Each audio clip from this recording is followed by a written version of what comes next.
Hi hello good morning நட்புகளே.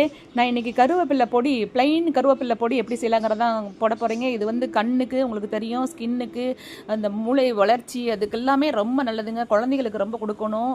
இது வந்து அவங்களுக்கு வந்து படிப்பில் வந்து ரொம்ப இது கான்சன்ட்ரேட் பண்ணுறதுக்கான ஒரு ஃபோக்கஸ் கொடுக்கும். நான் சும்மா ஒரு 2-3 சொல்கிறேங்க, நீங்கள் கூகுள் பண்ணி பாருங்கள், பெனிஃபிட்ஸ் தெரியுங்க.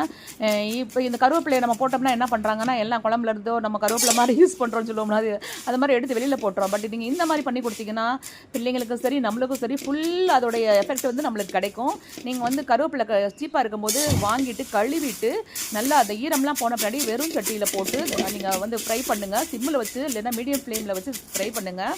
அது ஃப்ரை பண்ணும்போது வதக்குன்னு சவுண்டு வந்ததுன்னா நீங்கள் அது இன்னும் ஆகலை, ரெடி ஆகலைன்னு அர்த்தங்க.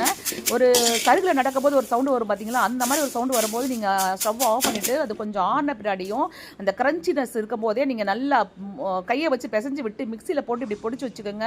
அவ்வளோ கருவேப்பிலைக்கு இவ்வளோ பொடி தான் வந்திருக்கு. இந்த பொடியை வந்து நீங்கள் ஒரு ஏர் டைட் கண்டெய்னரில் போட்டு வச்சுக்கிட்டிங்கன்னா வெளியிலேயே வைக்கலாம். இதில் எந்த ஈரமும் இல்லைன்னா அது பாட்டுக்கு இருக்கும். இல்லை நீங்கள் வந்து ஈரம் இருக்குதுன்ற மாதிரி ஃபீல் பண்ணிங்கன்னா ஃப்ரிட்ஜில் வச்சு ரொம்ப நாளைக்கு யூஸ் பண்ணலாங்க. இது வந்து எல்லா கிரேவிஸ்க்கும் பொரியலுக்கும் எல்லாத்துக்குமே யூஸ் பண்ணலாங்க. Non veg gravies, fish, mutton, chicken, இங்கே நம்ம வெஜ்ஜில் வந்து வத்த குழம்பு, புளிக்குழம்பு, சாம்பாரில் போடுறேன் பாருங்கள், சாம்பார், பொரியல், கூட்டு எல்லாத்துக்குமே யூஸ் பண்ணலாம்.